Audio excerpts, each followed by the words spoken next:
and we have Michael Link. Macon, of course, is our marketing director with Indie Memphis, and Nicole and Michael are lifelong booksellers and combined for over 40 years of independent bookselling experience, I believe. So once DW and I are finished with our conversation, we're going to open it up to the three of them to discuss kind of the future and the current state of the independent book world in this current pandemic climate. So yeah. For anybody that's joining us on Zoom, we are encouraging questions by using the raise hand option, which will allow you to raise your hand virtually, and we call on you, and it opens up your microphone and allows you to ask us a question directly. If you are not comfortable doing that, that is totally fine. You can use the Q&A box at the bottom of the screen. Just click the Q&A box and you can enter your question there, and we will get to that once we open it up to audience questions. And if you're on the watching on the YouTube channel, please just enter your questions in the comment box on YouTube, and we will address those questions as well. So, all right, I think we're ready to go ahead and jump into this conversation with our friend DW here, our wonderful director and editor of the film, The Booksellers. Yes, thank you, Nicole, Michael, and Macon. We'll be bringing you back in shortly. DW, beautiful film. Thank you so much for making it. To give a quick introduction for everyone, D.W. Young is the writer and editor of The Booksellers. His films have screened at festivals around the world, including the New York Film Festival, South by Southwest, Vancouver International Film Festival, and more. His features A Hole in a Fence and The Happy House were released by First Run Features. And prior to The Booksellers, his short A Favor for Jerry was filmed on election night 2016. Definitely want to check that out. Thank you again for joining us for this. We're very excited to have you. Thanks so much for having me and screening the film too. I hope the lag is okay. Yeah, it seems to be okay right now. So I also spent about 12 years as a bookseller with Davis Kidd Booksellers here in Memphis, which is now Novel Bookstore. So this movie was very personal to me as well. And I'm curious, my first question really is, did you have a personal connection to this subject matter, or did you kind of come across it from a love of books, or how did you find your way into this film? Well, I had a little bit of a personal connection on the family side. I had an aunt and uncle who years ago when I was a kid and were booksellers in Philadelphia. So I every once in a while got to go visit their store and sort of, root around. So I had a personal sort of nostalgia on that level.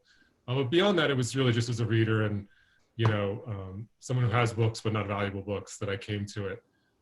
Our one producer, Dan Wexler, is a rare book dealer as well as someone who's involved with film. So he was really the germ of the film. The initial idea would lay with him, and he kind of presented it to me and Judith Mizrachi at one point, maybe 7 years ago, and said, no one's ever done a film in the book world. I think it's a great idea and should be done. And he was intimately, familiar with this world as well, of course. And so that was the inception of the project, although we didn't fully get around to pursuing it until about 3 years ago. Why do you think that is? I found that to be as well. Like, there's not very many documentaries, if any, other than maybe some short form stuff that really delves deeply into the book world and the fact that it's an industry that's been around, centuries. Like, why do you think it is that we haven't really dug deeply into the subject until now, and as far as the film is concerned? It's a good question. I don't have, it's a good question. I don't have a set answer for that at all.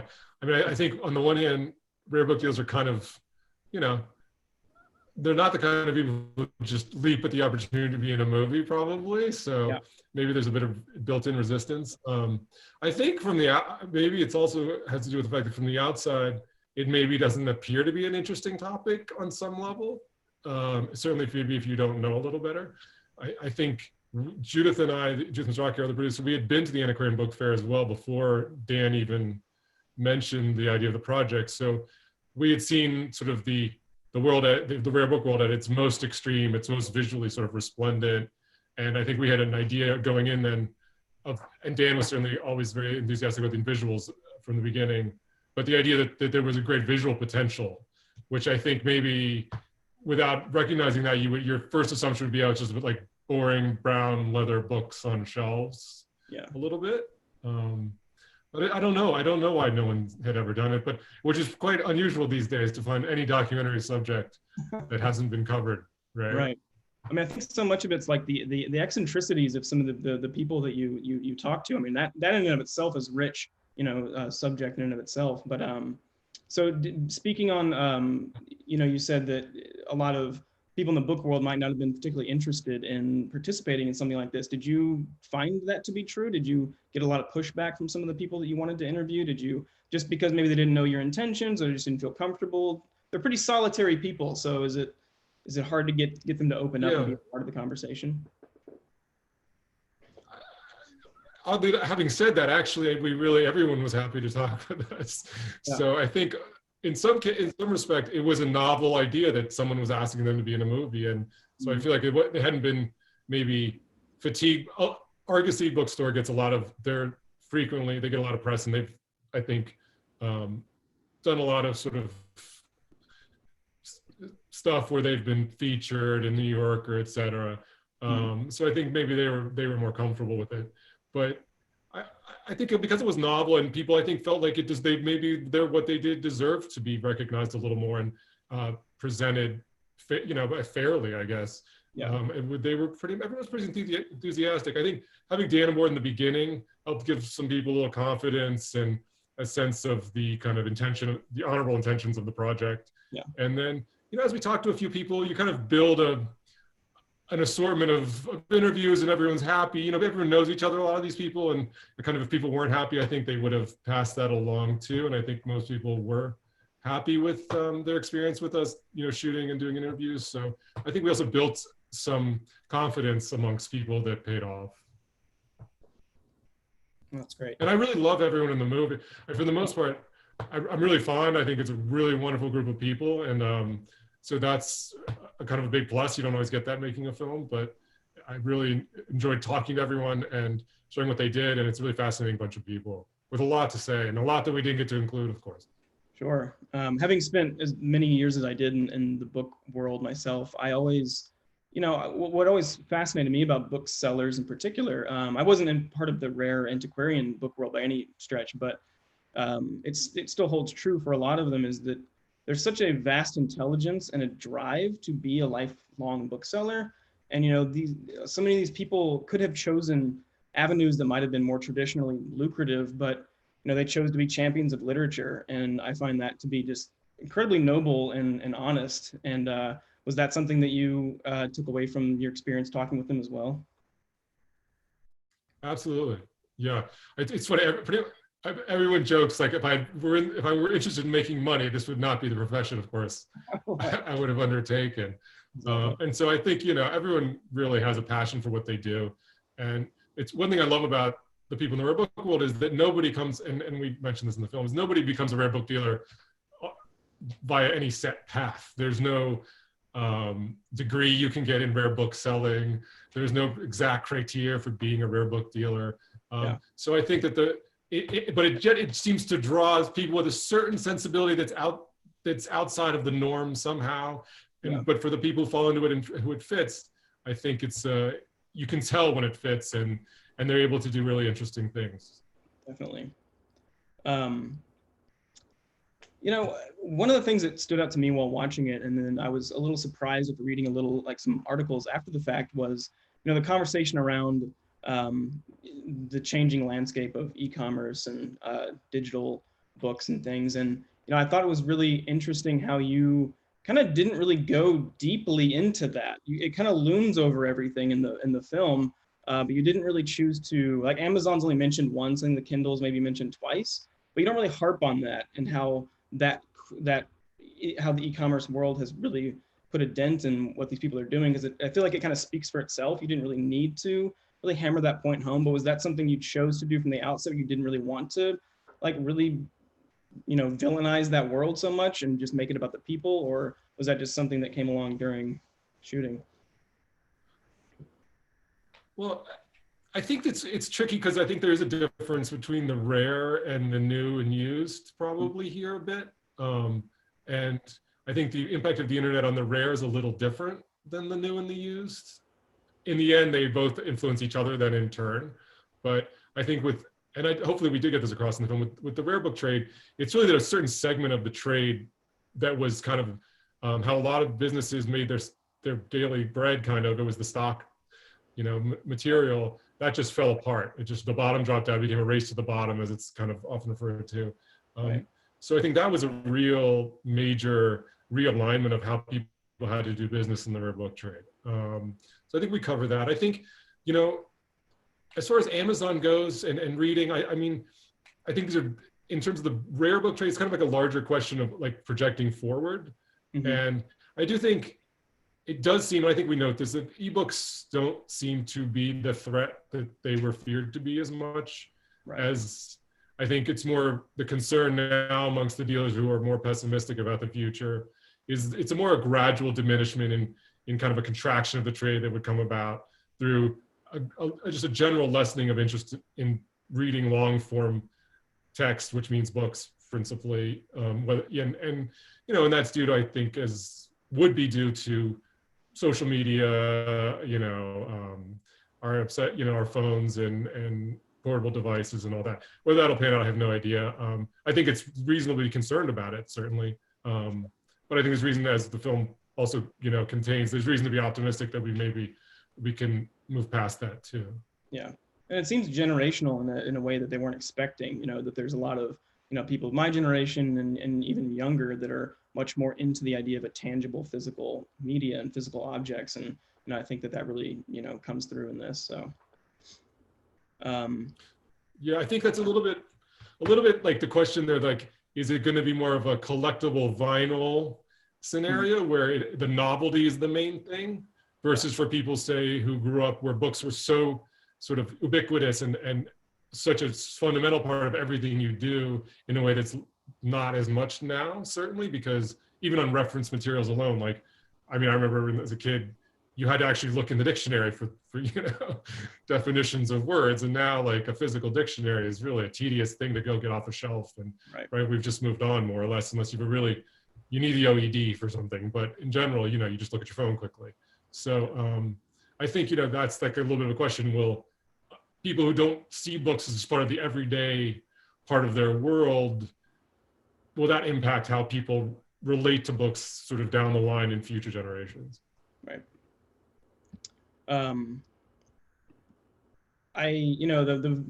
Obviously the majority of the film is set specifically in New York City, and I think you go to London as well. But was there a reason that you kept the story kind of contained to just the New York world?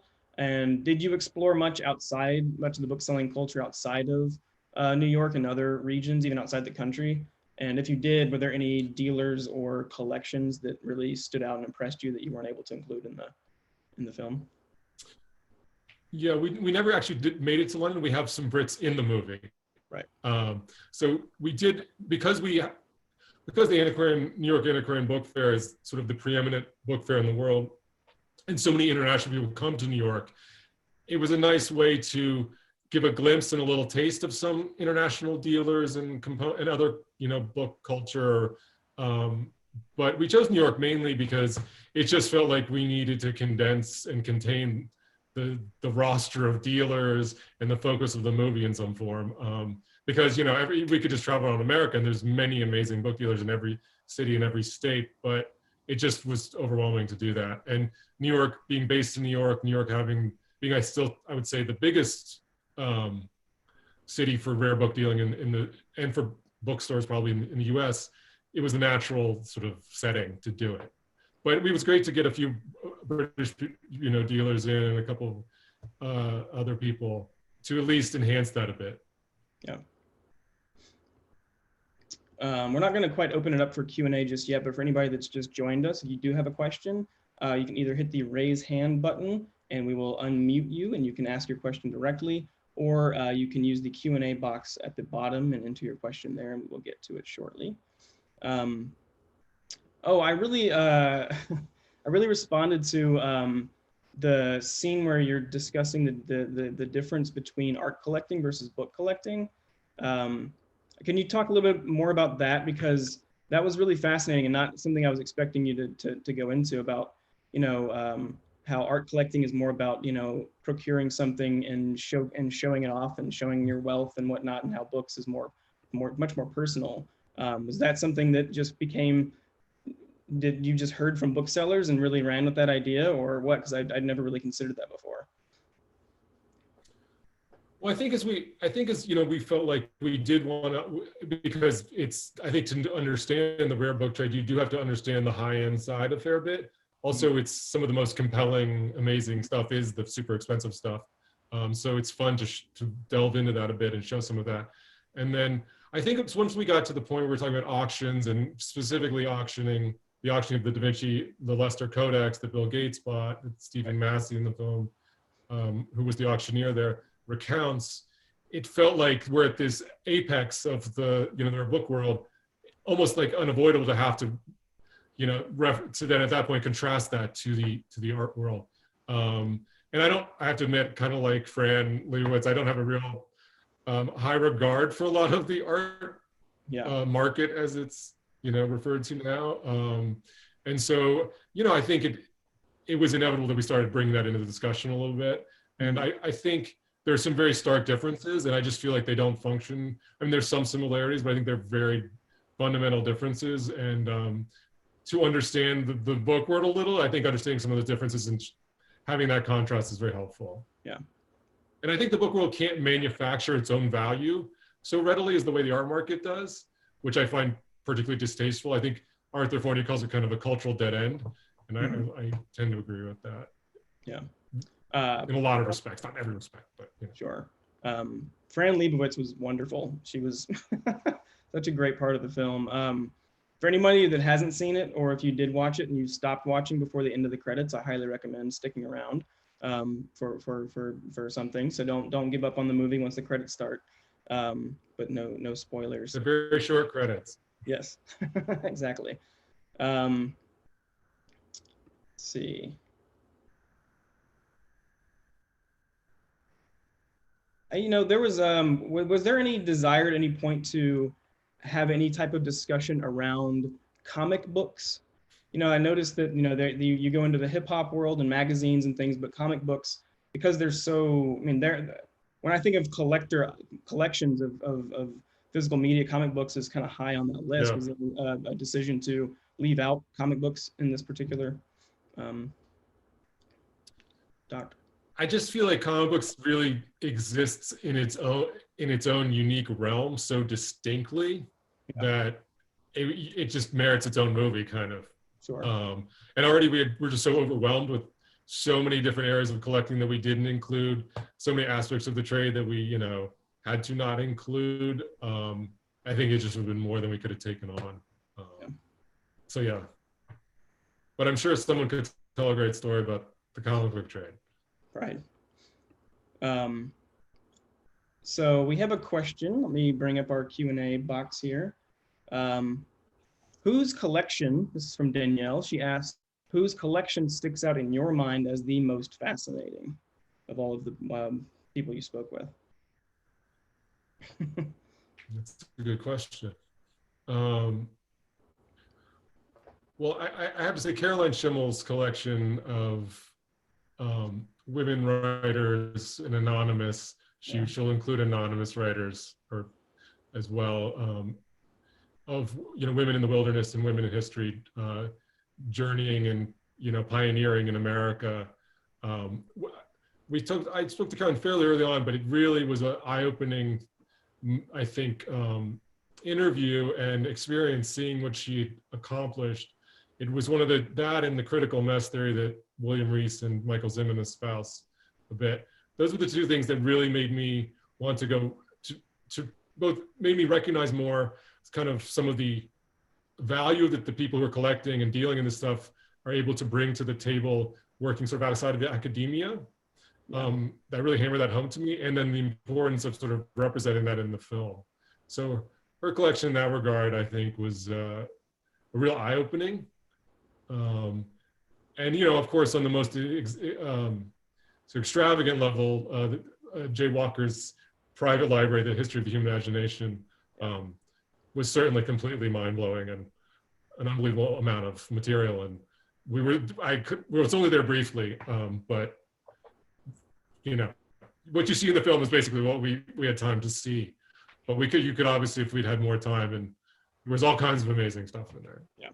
So there weren't any collectors that you met along the way that you didn't get to, there was some interesting stuff that you weren't able to include anywhere? Like, did everybody you speak with pretty much make it into the film in some capacity? Well, I think the big question was, how many collectors can we put in a movie about booksellers? Right. And so I felt like it was important because I think you need to understand the food chain a bit. You need to understand that dynamic between them. Obviously, it's a kind of fundamental interaction that happens, but the movie is principally about the people who sell the books, not buy them. Right. And I think, of course, it's interesting about book trades that most of the people who sell the books also have a collecting urge themselves, and perhaps they're vicariously feeding that through the dealing, or maybe they also collect on the side to the degree that they're able or whatever. But there's so many other collectors, amazing collectors we could have turned to. You know, we could have turned, there's many more younger collectors other than Sarita, you know, archiving, collecting. We could have turned to the women who have won some of the prizes that Heather and Rebecca have for their Honey and Wax Prize. They're doing really cool stuff that's not necessarily very expensive, but very fresh and kind of exploring new collecting areas. And again, it's just a matter of, I think, balance and time and what's, you know, reasonable to include at the end of the day. Right. We have another question from an audience member. Were there any memorable Fran Lebowitz zingers that had to be cut?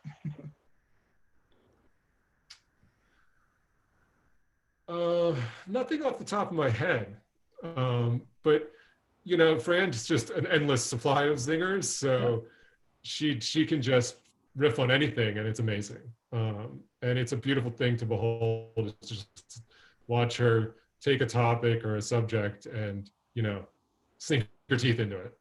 Yeah. But, you know, that said, although I think Fran can be incredibly articulate and incisive about most anything, she does have a tremendous passion for books and bookstores. She's been a great advocate of them and spoken extensively, you know, in support of bookstores and the experience of bookstores.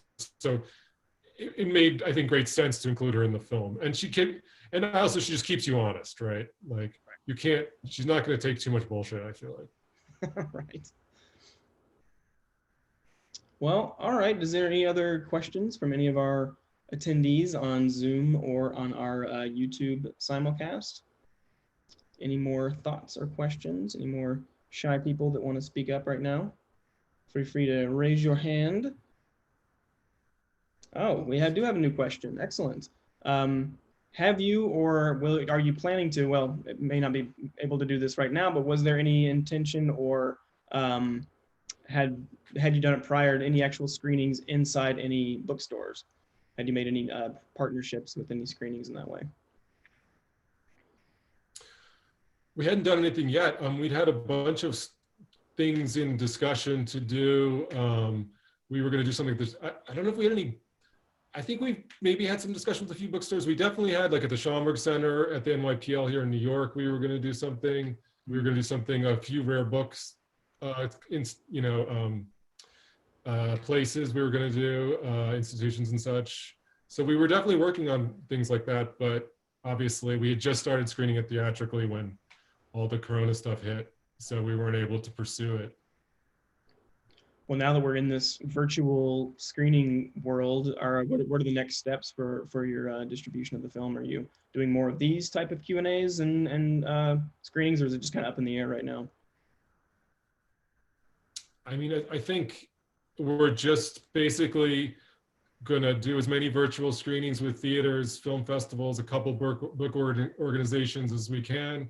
I think we're very, very happy to be supporting all these, you know, these people and places that I value. You know, I can't imagine a world without them. So I'm very concerned with the future, for what the future holds for bookstores and movie theaters. And so we're very happy that if screening the film can be a benefit to them as well, that's great. And then hopefully that lets people see it. And then I think, we'll be on VOD and such in a couple months. Yeah, is how it's looking.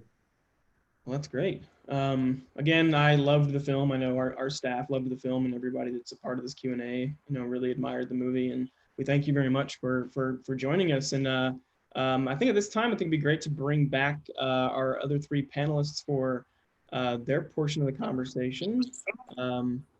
We have Macon Wilson back, and Nicole Yazinski with Novel, and Michael Link with Joseph Beth Booksellers. Yeah, I think the three of them, they were going to have a discussion about just the future of the book business, the independent book business, as well as the current climate. And yeah, we will thank you again, DW. We really, really appreciate you joining us for this wonderful conversation. My pleasure. Yeah, thank you. And yeah, I guess I'll Thanks, nice talking to you, Joseph. Yes, thank you. And yeah, I'd like to just hand everything over to Macon now and let her take control here. Thanks, Macon. Yeah, thanks, Joey. Yeah, so I'm Macon Wilson. I'm the director of marketing with Indie Memphis. Before I started working with Indie Memphis, I was a part of the independent book scene. I started when I was in college around 2010, and I guess it was 2018 I came on board here. It's really interesting because I personally thought that I would be in books my entire life. It was my whole world. It saved my life. So did the bookstore. It's a family to me. But coming to Indie Memphis, I realized my passion is in storytelling in general. And so being able to explore these two mediums and have them benefit my life is amazing. But yeah, so I'm going to introduce our booksellers that we have with us right now. Actually worked with both of them, known them for a very long time. First, we have Nicole Yazinski. She is the marketing manager at Novel, and she has been in the independent book world for 22 years. And then we have Michael Link. He is the publisher relations and event manager of Joseph Beth Booksellers, and he's been in the book scene for 18 years. So yeah, let's get started. First, I want to know, with everything happening right now and all the craziness, what's the current state of your store? And let's start with Nicole. Tell us what's happening right now. Yeah, so this has been just crazy. I've never seen anything like this in all of my years. But right now we are running with a small staff spaced out throughout the store, and we are processing orders via phone, website, doing curbside pickup and delivery and shipping. And we stay really busy because every transaction seems to take a little bit longer. So we find ourselves exhausted at the end of the day, but obviously we just can't process the same number of transactions that we could on a normal day with foot traffic. And this type of shopping also isn't the first choice for many book fans. They want to come in and see and feel and touch and smell and all of that. So it makes for long phone conversations and interesting phone conversations. So it's fun. It's challenging, but yeah, we're just taking it day by day and seeing what we can do to bring in sales, and also to make sure everybody stays in books and puzzles and whatever throughout all of this. Yes, I'm definitely reading and now have started puzzles. I think for the first time in my life. I'm sure, when I was like 5, they were my jam, but now at 30, they're definitely. Yeah, so Michael, tell us what's happening over in Cincinnati. Yeah, very much the same type of experience that Nicole just outlined. I think that really the key proposition for an independent bookstore has always been its key differentiators, its booksellers, its community ties, it's deep knowledge of our customers, of our home bases and books and products, artisans, that kind of thing. And it has been a challenge for a lot of bookstores, and certainly Joseph Beth is included in that, in trying to find the ways that we can convey that same uniqueness to our customer base. Our customers have been incredibly awesome during this time. They're choosing to order from us. They're choosing to call. They're choosing to, visit the website and order books, buy gift cards. That's super important right now for not just bookstores, but really deciding what you want your community to look like after this. If there's restaurants, if there's independent retailers, if there's amazing record stores. If you don't need anything right now, buy a gift card if you can. And then that supports them during this time, and it helps you down the road. So I think it's exactly that. We're trying to be as responsive as we can to our community, and our communities are really stepping up to try to make sure that stores like Novel and Joseph Beth are around in the fall next year, 5 years down the road. Yeah, that's so great to hear. During the evolution of Novel and its past, like the amount of community support that was there, I mean, it was unrivaled of anything that I've ever experienced. I'm so glad to hear that. That's the only reason we're still here, is because of the community. We've gone through ups and downs, but at the end of the day, they spoke out and they made this happen. And they're continuing to do that now. And I hope it stays that way. And I also hope that, after this is over, once we are brave enough to open our doors again, I hope that everyone will continue to do that. I know it's really tempting to go back to Amazon or whatever it is that keeps you out of local businesses. But I think also this has taught our customers a little more. Some of them may not have known we had a website, which is surprising to me. But honestly, they didn't think of that because it's a very physical and experiential thing to shop at a bookstore. So it's exciting to me thinking about the fact that, we've had delivery curbside. I've had customers my entire book selling life that they might be elderly, or maybe they have a broken leg. It's always been okay to call us from the parking lot and we'll bring whatever out to your car. So we can continue to do this kind of service. If this is what people like, we'll do whatever. We'll make this happen for you, even if we are open for business. Yeah. And I think, pardon. No. To pivot off something Nicole said, there were two things actually that I think are really important. One is that, as heartbreaking as these times are, and as trying for everyone, and everyone's going through this at the same time, it has really served to underline a lot of the mission and the purpose of independent bookstores, and what we've been as this other place in the community. And when we can't be that physically, we can still be that spiritually or intellectually by providing books. And there's so many kids at home, there's so many people at home, that having books to turn to, for a lot of us, it's our happy place, but as a, place of solace, a place of education is super important. And I think that it's also challenged us, as Nicole said, to think about what it is, that we may have always had. We've had a website. We've had, the ability to, as she said, run books out to someone's car. That's going to become part of the experiential nature of bookstores. We're still here because we are passionate and we adapt. And I think that that's what we'll see. A lot of us will take this experience and hopefully learn from it and be better at our craft moving forward. Absolutely.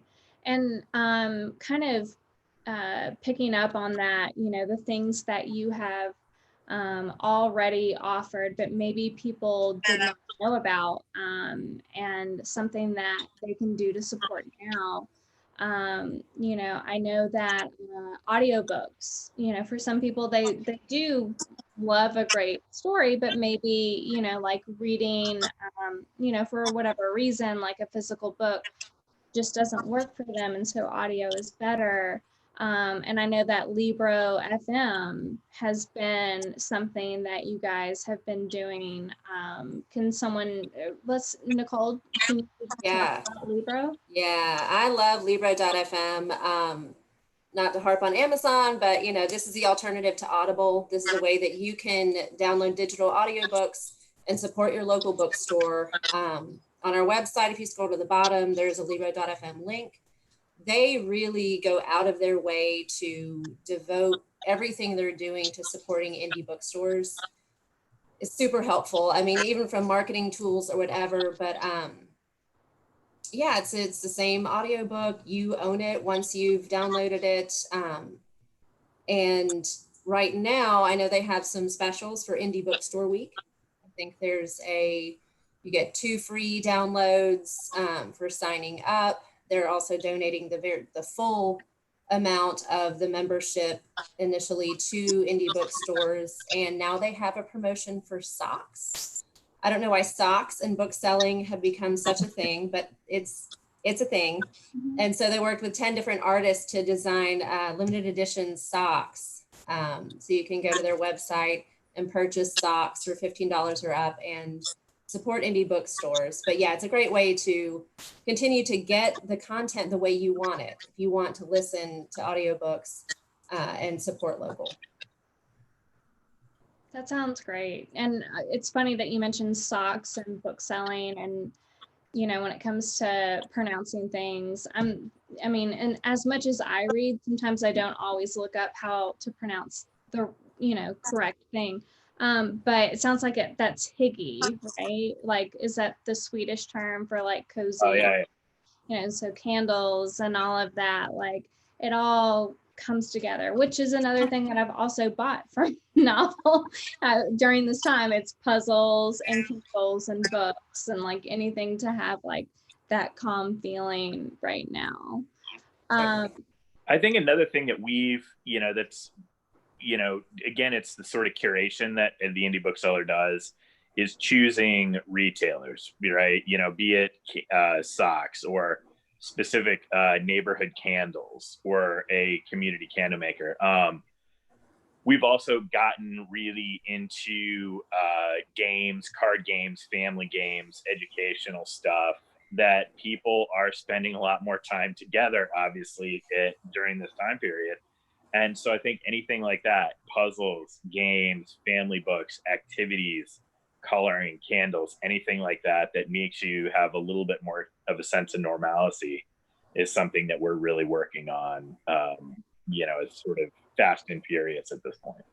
Yeah, our buyers have really done a great job pivoting from, you know, whatever you carry year round, it's great, but puzzles, man, you know, as soon as all this happened, some of them had to shut down. So some of the people who had been providing puzzles to us just weren't shipping. So we've added new game and puzzle vendors. Angie is just on the fly every day trying to find, you know, where she can get the next fix for our puzzle bugs, as we've started to call them. So yeah, I mean, goes back to Booksellers.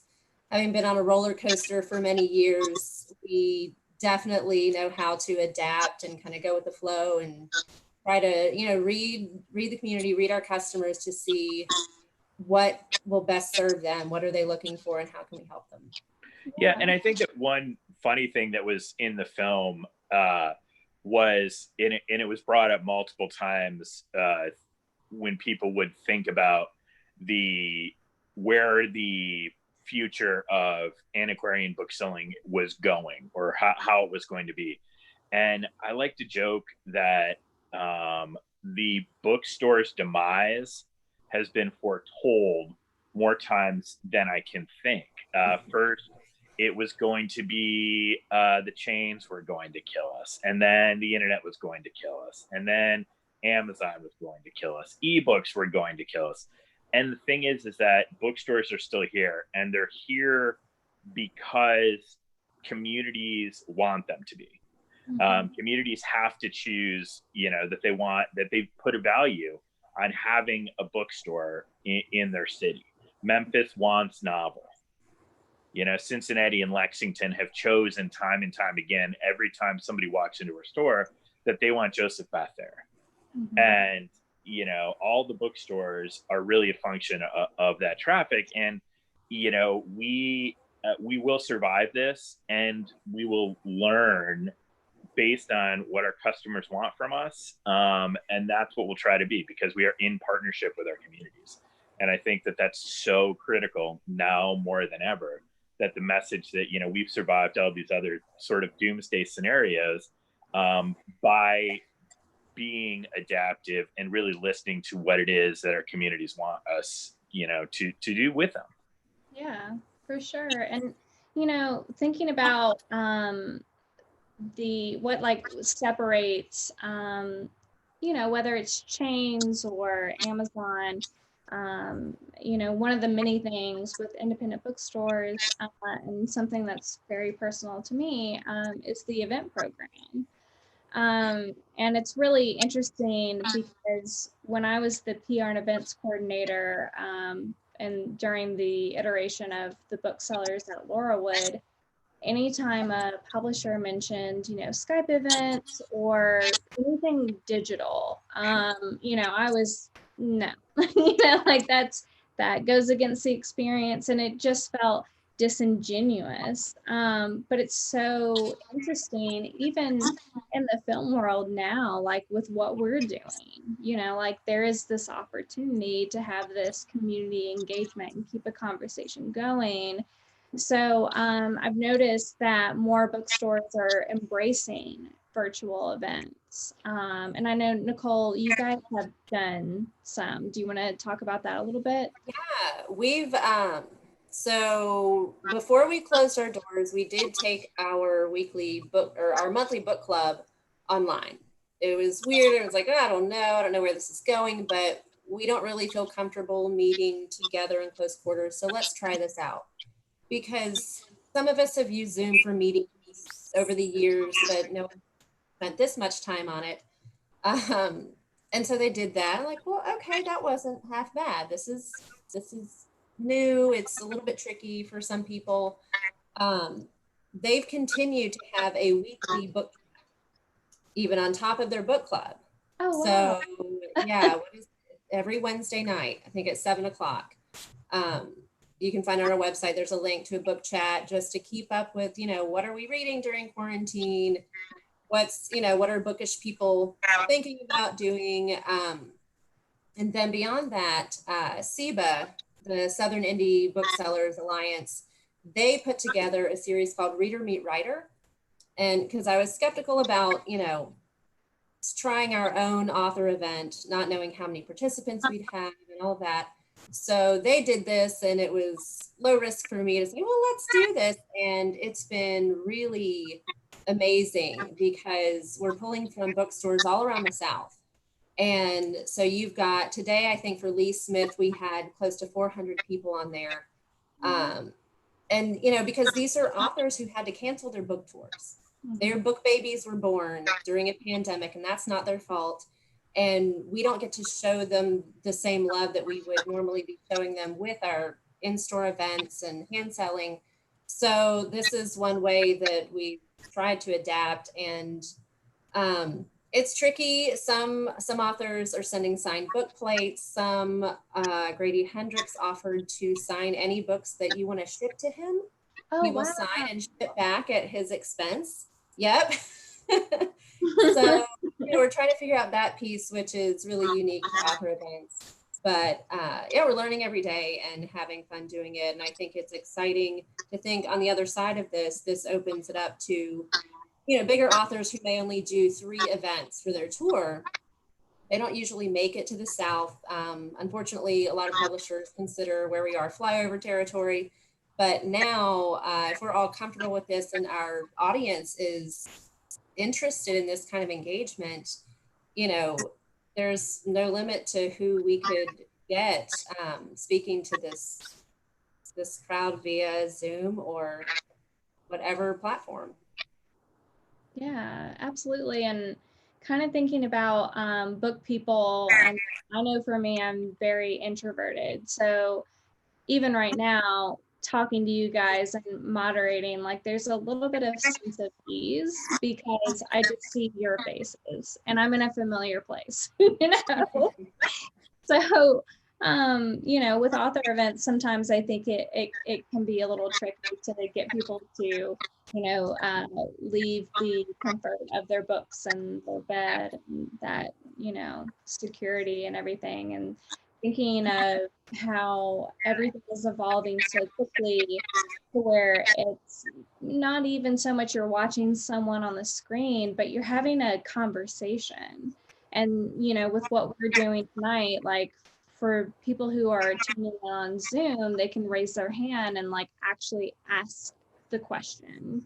And that just makes it so much more special, and you know, you feel like you're a part of something, which is, you know, what independent bookstores really do essentially, especially with the event program. Yeah, and I think that one thing that we did, and in talking to Nicole, I know Novel has done this as well, is we started putting our story times online, so that, you know, kids love like a sense of rhythm, and they get into it, and they develop these connections with, you know, individual booksellers who do the story time. Mm-hmm. So we banked a ton of them online, and we also took our book groups on you know, online, and our family book group and the individual book group. But I think really the programming for kids during this time has been fantastic. I know, you know, people, Oliver Jeffers, you know, has been reading stories, and Michael Chabon has been reading stories, and Mac Barnett, someone that we're all really close with, has, you know, a whole book group. And, you know, he reads picture books, and then each night he puts on a tuxedo and reads a chapter from one of his middle grade novels. Awesome. So I think that people have really stepped up into this in a lot of ways. And I think that is something that, you know, does my heart good to see. Yeah. Well, before we open it up to Q&A, I want to bring up another way to support bookstores and specifically booksellers during this time that people might not know about, which is Bink. Nicole, do you want to? Yes, I do want to. Bink, B-I-N-C. It is the Bookselling Industry Charitable Foundation. They are amazing. They've been around for years. I think Borders actually started this program. That's correct, yep. Yeah, and basically initially it was pooling funds from booksellers and whomever to support each other in times of need. As we know, unfortunately, it was addressed in the film, and in our daily lives, bookselling isn't a profession you get into because you want to get rich. You fall into it and you get hooked, and yeah, no one's getting rich off of this. We do it for the love of it, but it makes it tough at certain times. You know, there are life events that happens, natural disasters, pandemics, bookstore closings, and what Bink does is when booksellers are in time of need, they can go to them and say, hey, I can't make my rent. I can't pay my utilities. And so right now, you know, Michael and I are fortunate that we're with bookstores who are managing to navigate this pretty well. There are tons of bookstores right now who are not doing so well. They're not able to do any orders, do any business. You know, Laurelwood has been amazing and has waived rent for us. That's huge. That's so generous of them. That's not what's happening all over. So Bink is helping through Save Indie Bookstores, I think it's the hashtag, and James Patterson and Reese Witherspoon have championed this. They're raising money. I think they're over $800,000 they've raised that they will be distributing among booksellers, bookstores who apply for help. But then also they're helping individual booksellers themselves who are suffering because they've either lost their jobs or, you know, whatever's going on. So they're a godsend. And I know I donate to them as much as I can, because if I have money right now, I know I've definitely been in the position as a bookseller for 22 years where I haven't, and I want everyone to be able to continue to sell books as long as they want to, and not feel like they can't get out of certain situations because they don't have the money. Yeah, and they shouldn't have to choose, between, eating and putting gas in their car, or, a lot of booksellers have families. And it's really state by state, what people, whether they can pack and ship or take online orders or any of it. And I think that an organization like Bank that basically fought its way into existence and continues every day to just really humbly work to support all of booksellers, across the country. It's spectacular. And I think, James Patterson and Reese Witherspoon and the American Booksellers Association and people like, the aforementioned Mac Barnett and Sean Harris are all raising money for Bank. And, I'm proud to support them as well. Yeah. And I feel awful for not mentioning this before. This is my first time moderating, but in promoting this film and promoting the Q&A, we've had amazing community partners, including Novel, thank you, but also Burke's Bookstore. That's our new and used bookstore, and they're doing something really special to Cheryl Mesler, one of the co-owners. She makes these beautiful handmade journals. And she's been doing this for a really long time. This is honestly my second one. I bought one long before. But right now, if you buy one of these journals with Burke's, the proceeds go straight towards Bank. So I highly suggest that you do that. They're also open for delivery curbside.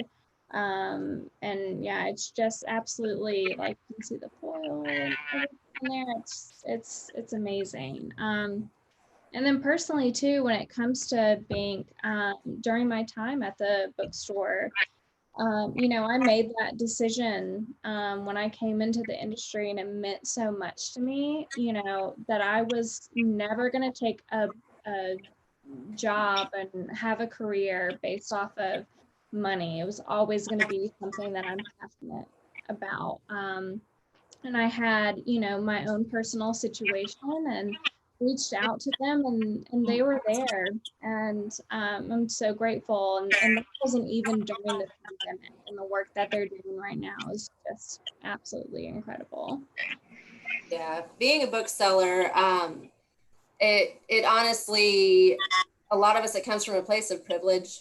It means you've had access to books to become a lover of books, and then a lot of us many people can't make the decision to do what they love because they really don't have any other resources.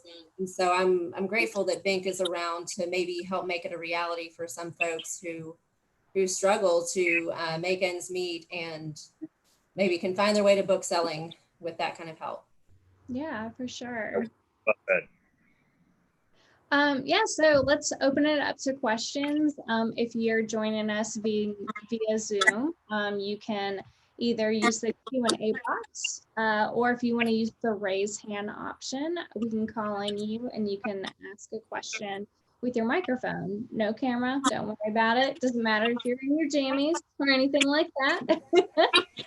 And then if you're joining us on YouTube Live, just in the comment box, you can add a question there. So we'll wait and see if we have anyone. Oh, okay, so we do have a question. I knew this was going to come up. What is everybody reading right now? Ooh, glad you asked. It just so happens I've got it somewhere here, right here. Paul Tremblay, who writes some great horror, creepy stuff for some reason, he decided he was going to write about an outbreak of rabies. And so I'm only about 100 pages in, but I was sitting at the laundromat right before everything shut down, and I'm reading these horrible scenes of people trying to get to a hospital that's overrun. I didn't have to look up PPE or N95 for sure, but I don't know if this is the best decision or worst decision to read this right now, but it is amazing, fast paced, super fun, and it comes out in July. I have no idea what things will look like by then. I'll be very curious to see how he launches this. Because of the subject matter and all that, it should be a fun read for everyone. And yeah, I'm loving it. Yeah, so like thinking about horror, I mean, you both know, but no one else does, maybe, unless they've talked to me before, because I could talk about the horror genre forever. So, anytime I'm having any, anxiety or going through something in my life, like the horror genre is there for me. For me, it's something that I can read and kind of conquer. And there are other reasons why I do enjoy it, but I can relate to that, like during the pandemic, of reading something that's not within this world. Is like, okay, I can read this other reality and something similar is happening, and like I get through it.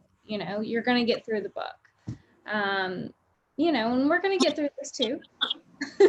Yes, and this is not rabies, right. And it's not turning people into sort of aggressive zombies yet, not really directly, but yeah, so it is different enough, but there are definitely parallels that had me sitting in my car at the laundromat, rolling up the windows, locking the doors.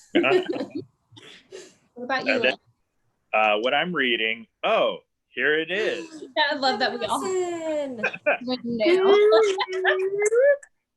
it's a Tennessee author, Kevin Wilson, who I'm a huge fan of. He wrote The Family Fang and a number of other books. And his new one is called Nothing to See Here. And it doesn't have zombies or, the undead in it, but it has two children that burst into flames when they get upset. Wow. So it's really an incredibly good, entertaining, insightful, completely original book, but it has his real sense of clever humor. It's about a woman who had a sort of an unlikely friend at school, and now the woman, out of nowhere, after many years, when they're both adults, her friend reaches out and wants the woman to be the caretaker of her twin stepkids, who, when they get upset, burst into flames, as you can see on the cover. So I highly recommend it. I've been sort of saving this and waiting to crack it, and it's an absolute delight so far. Awesome. So yeah, Nicole mentioned recently Grady Hendrix. He had that virtual event, and so this is his book here. We should be talking to publishers right now, like, what is it, co-op? Mm-hmm. Right, yep, making notes. So I'm reading the Second Book Club's Guide to Slaying Vampires. And if you've read Grady Hendrix, or if you have not, he is amazing at balancing the horror aspect along with like the lightness and kind of comedic relief. And this particular book kind of goes back to the formula of My Best Friend's Exorcism. And with that book, it was more nostalgia with the 80s. And so now we're in the 90s, and with very different characters of housewives who are wanting something, a a little bit more, and they do. So, and it might involve vampires. Yes, it's really wonderful. I highly recommend it. It's been great to read so far. And another book I want to shout out is The Important Thing About Margaret Weiss Brown. Oh my God, it's brilliant. It's by Mac Barnett and Sarah Jacoby. And I think it pivots. The reason why I mention it is the connection with, an undercurrent of the film that we're here to talk about how, for so long, the publishing industry, the bookselling industry, just male-only literary clubs has been such a overwhelmingly male-dominated sphere. And Margaret Weiss Brown was this just obviously, people know Goodnight Moon, and they know a lot of her work, but there's not a whole lot that's known, just commonplace about so many book creators that, their books are really synonymous with childhood. And I think books like this are so important, where you start to see that, these things that, that we take for granted, children's literature, or that we may think are really simple, are much more nuanced, much more textured, and really much more important pieces of art than we really may have considered to begin with. And I think that that's a really important conversation too, that, luckily is happening in the independent book selling community, and needs to, continue to happen there and spread into really all facets of the publishing world. So I love this book, and you can absolutely pick it up. You can get it a novel, you can get it at Joseph Bath. I think I mentioned novel. You can also For sure. Well, so before we close it out, something that's really important to me and has helped me kind of, ground me as much as possible during this time is kind of thinking about, what positives there are right now. So have you, within the bookstore world, like, is there something that, like either something that you're doing now that you want to continue, or is it something like, I don't know, like there's a lot of room for creativity during this time, but also, self-reflection. So I'm just curious what that looks like for you, Nicole. As exhausting as all of this is, there are so many positives. There are so many feel-good moments throughout this, and so much that draws us back to why we do what we do. I saw this back in 2003, I think, when Hurricane Elvis happened. And that's the closest thing. My boss and I were talking today, like, what has anything else been like this? And that's the closest. I think we were closed for about 6 days with no power. We camped out in the little lobby right there, and people walked up and were like, well, you can't go in, but what do you want? And so it's this, they either know exactly what they want, like, we'll see, we'll try to find it, or, what do you like? And, those core facets of book selling that indies do so well. We're doing it over the phone, we're doing it through social media, we're doing it via email, wherever we can, and getting creative and sending texts with pictures of puzzles and books and stuffed animals and Easter baskets. And so I feel like we're connecting with our customers on a level that you don't always get to. You don't always have that much time, and certainly connecting via Zoom and doing author events. There's so much that we're going to be able to take with us for the future that allows us to connect with people in different ways. But no, the community has been super kind, super patient. There every day there's a comment or an interaction that makes me weepy and it makes me fall in love with book selling all over again. I love it. What about you, Link? Yeah, I 100%. I think that every day we're reminded, publishers reaching out, or authors reaching out, readers, local authors, and just kind of checking in, you know, saying, how are you? And I think that sort of sense of coming together for, you know, mutual aid, you know, community is so critical, and it's at the very nucleus of everything that an independent bookstore is. And I think that having something as heartbreaking as what's going on right now, you know, if you are looking for a silver lining, it's that, as Nicole put so well, it really has created more awareness, more intensity, and served as a bit of a magnifying glass for what places in the community are. How often is it, you know, the diner that you go to on Saturday? How often is it the local record shop? You know, things that all the frontline, the people still working, are doing. How often before did you thank your postal worker? You know, and I think that bit of community building, community awareness, and just taking a step back with all of our daily interactions to sort of understand and appreciate that they're there is the best thing that we can carry forward, not just as booksellers, but just as people. Yeah, 100%. Absolutely. Yeah, I love that. Well, I think that's a great note to kind of wrap things up on. So thank you guys so much. It's always so good to see your faces, especially right now. Thank you for having us. Yeah, thank you for having us. And I encourage everyone to support Novel and Indie Memphis and everything they do in the community. Yeah, and if you haven't seen the Booksellers yet, it really is fascinating. I mean, the characters, the books are treasures. Yeah, I loved it. Yeah, if you need that feeling of being in a bookstore between, like, you know, the soundtrack and the different types of characters. Like, if anyone's missing Mark Frederick right now. Aren't we all? Who is it? Wait, where's the raise hand button? Yeah, right.